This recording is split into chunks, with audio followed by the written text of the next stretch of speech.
Hello everyone, my name's Zenitsu and I'm back with another Digimon deck profile video. So today I'm going to be taking a look at BT16, and BT16 offers us lots of new and powerful tools to be able to build and iterate on some new and existing decks. And today's deck I'm going to be taking a look at is going to be a brand new iteration on the Numemon deck. So as far as what the Numemon deck is doing, well, it's not really doing anything different than what it was doing in BT15. So the deck basically can do a little bit of everything, and it kind of does it all relatively well. It has a lot of aggro and consistency on its low end, it has some good control and defensive tools on its high end, and when the deck gets going, it can be really hard to stop it. The deck has lots of ways to be able to float its bodies to make for sticky boards, on top of making it even harder to deal with thanks to the high levels of customization that the deck has, allowing you to swap it in and out different tech and tools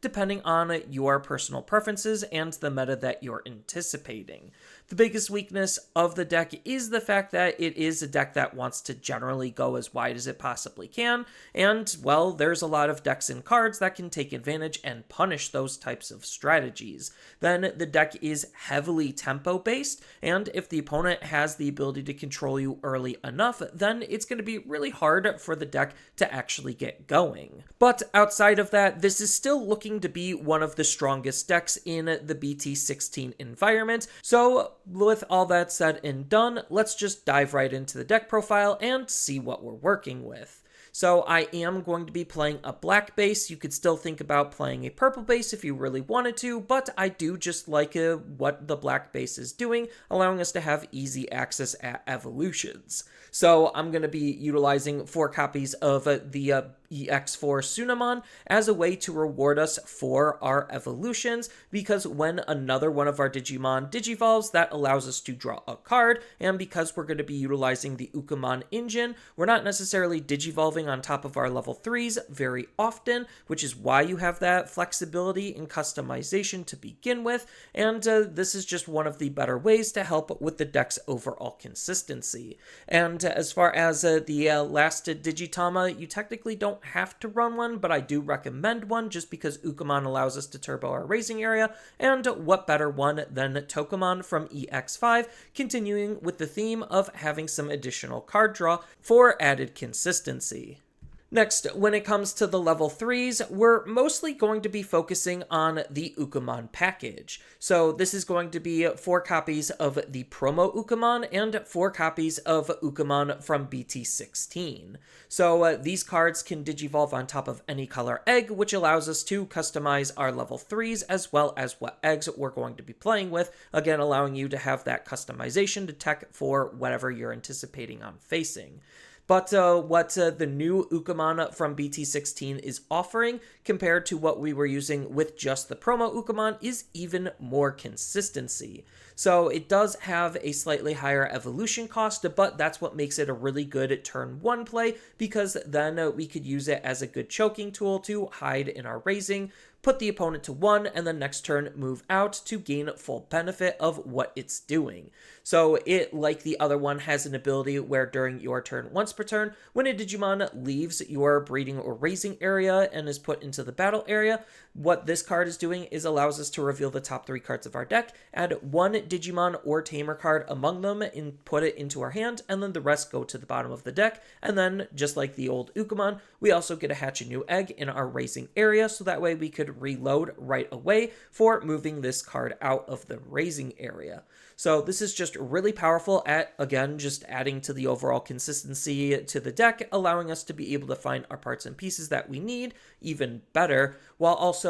allowing us to reload that raising area, so that way we can constantly move a Digimon out to try to turbo our raising area and be hyper aggressive with. And that's why I'm also going to be still running promo Ukamon. This is doing almost the exact same thing as what the Ukamon from BT16 is doing. It just has a lower evolution cost, and instead of digging through our deck, it's just allowing us to gain an extra memory. And then the last rookie slot could kind of just be whatever you feel like you want it to be. Because I am in the black base and I do want to try to slow down my opponent, I'm just going to be running a couple of floodgates. So I'm just going to split them between Chumon and Chikurimon. Chumon stops the opponent from gaining memory except off of their Tamers, and Chikurimon stops players from reducing the play cost of their cards, which is very important, again, depending on the matchup that you're going to be facing. But because this is optional, it's highly customizable to whatever you feel like you want it to be, whether it's going to be another searcher, another piece to help you gain memory,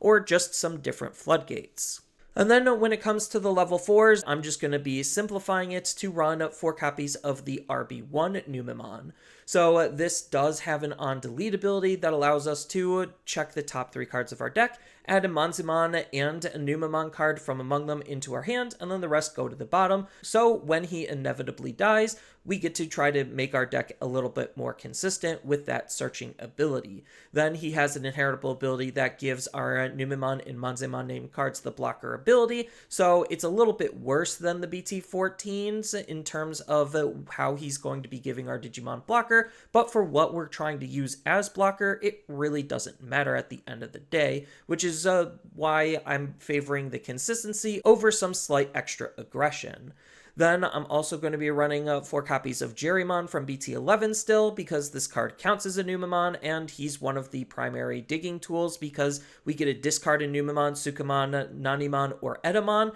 to be able to draw 2 cards. So we're setting up our trash while drawing extra cards to try to make the deck that much more consistent. And then the last champion of the deck is going to be 4 copies of Numemon X as one of the most important cards in the whole deck. During all turns, while Numemon or X antibody is in this Digimon's Digivolution source, it gains an on-delete ability that allows us to play a Numemon named card from our trash for free. So this is really important because we're trying to utilize this card to be able to bring out our level 6 Numemon for free to basically float into a stronger body, and he even has an inheritable ability that's an on-delete effect, basically copying his all turns ability, allowing us to be able to play a Numemon named card from our trash for free when our Digimon gets deleted. And then when it comes to the level 5s, I'm not changing what isn't broken. So I'm still going to be running the exact same Monzimon lineup that we ran in BT15 because it just is that good.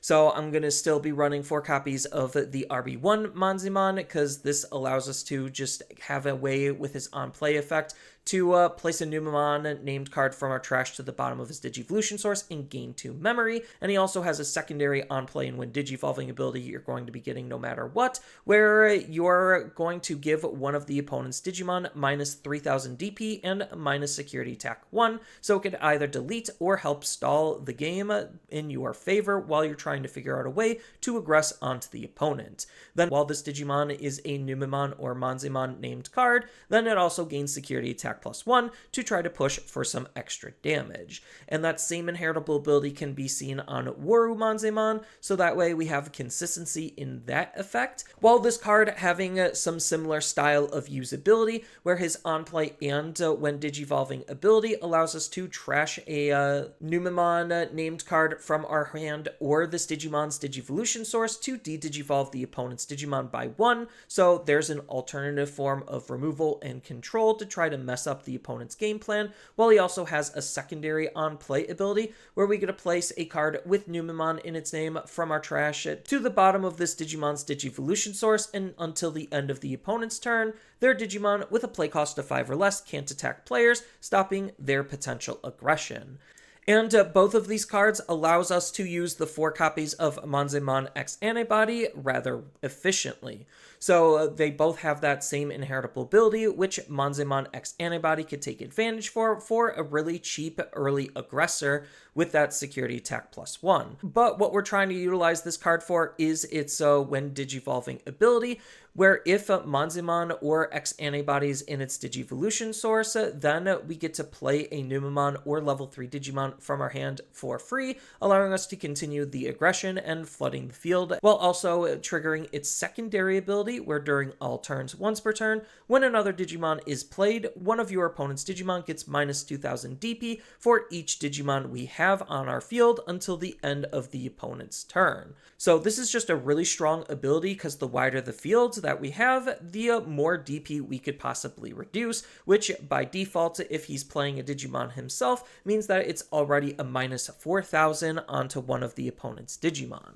And then when it comes to our level 6s, I'm going to be running 3 copies of Platinum Numemon as the level 6 Numemon we want to try to revive into. So it does have an on-play and when digivolving ability, allowing us to have that flexibility on how we actually want to use the card, where we get to trash a card with Numemon in its name from our hand to be able to gain 2 memory. So if our Numemon X antibody dies, we could flow into the Platinum, trigger the Platinum's on-play ability to gain some extra memory to either stop or halt or ruin the opponent's turn, or extend and enhance our turn. Then he even has an on-delete ability himself, where we get to play a level 5 or lower Digimon with Numemon or Manzimana in its name from our hand for free, so even when this card dies, it's also going to have the potential to float into another body, being able to maintain our overall board presence. And then I'm going to be running 3 copies of Valkyriemon Ace. So this is basically, for all intents and purposes, a mini Shine Greymon Ruin mode for how we're going to be trying to utilize this card.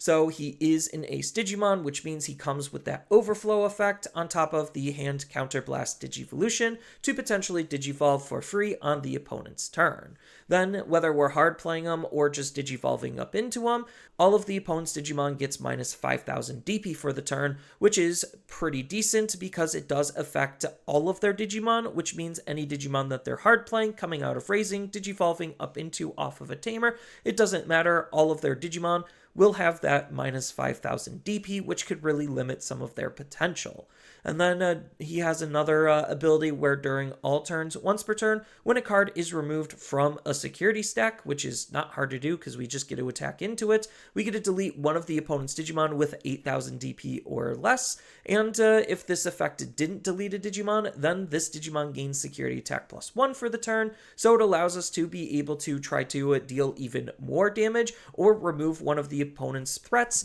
And then the last level 6 of the deck is going to be the 1 copy of Venusmon, because this card is still just that important on trying to shut down what the opponent is doing, because when we Digivolve up into her, all of the opponent's Digimon gain security attack -1, which limits their overall damage potential, but that pairs nicely with her secondary ability, where during the opponent's turn, all of the opponent's Digimon with any kind of security attack change, whether that's an increase or decrease, doesn't matter, can't attack this Digimon and can't activate their when attacking or when Digivolving effects, again trying to slow down and limit what the opponent can potentially do.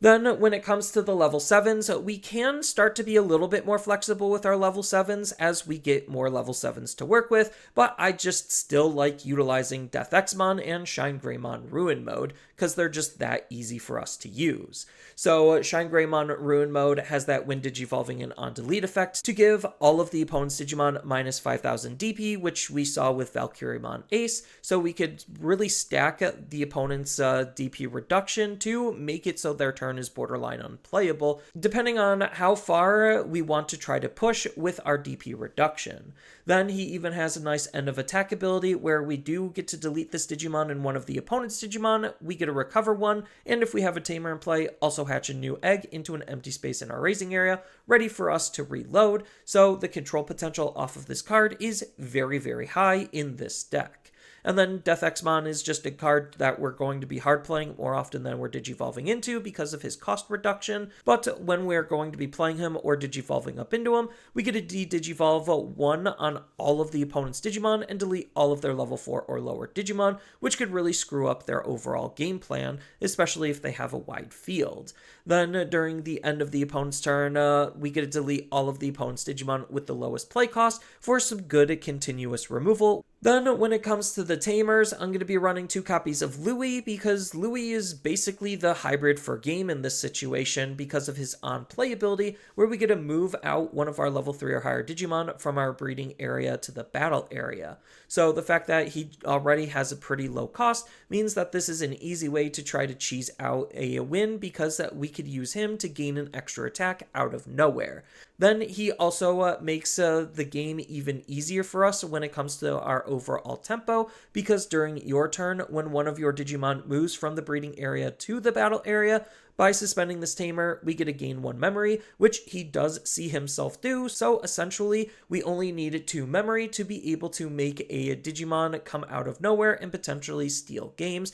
or just use this effect passively in the early stages of the game to try to gain us some extra momentum in combination with our Ukamons that are turboing our raising area. Then I'm also going to be running 2 copies of Digimon Emperor, so this is kind of a tech or flex spot, and you could run whatever other tamer you feel like you want to run, but because Ukamon and a lot of other decks are starting to raise out a little bit sooner and try to utilize their rookies for their abilities, this is one of the best anti-meta cards to try to punish them, because during the opponent's turn, when one of the opponent's level 3 Digimon is moved from the breeding area to the battle area, then we get to gain 2 memory, effectively taking away 2 memory from the opponent, which could really ruin or end some of their turns. Then he even has a nice all turns ability on top of that for when we're trying to delete some of their level 5 or lower Digimon, we get to suspend them for even more card draw. And then when it comes to the options, I'm just running something really simple, which is going to be 2 copies of X Antibody Protoform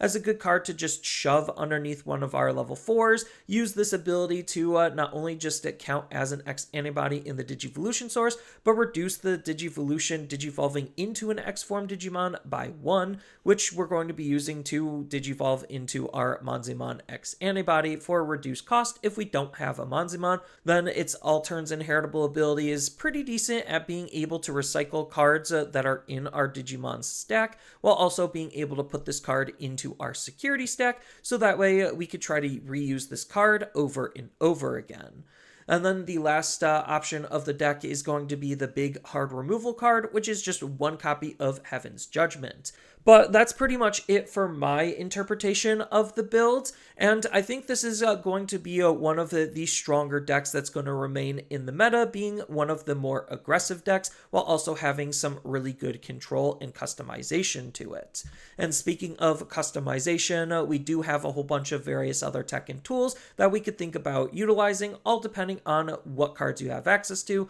the meta you're anticipating about playing, and the effects you want to play with, because we do have a plethora of different cards that we could think about using. And we even get some more future potential upgrades with a little bit of puppet support, just because Monzemon itself is a puppet, so it's not like this deck is going anywhere anytime soon unless something is banned or limited from it.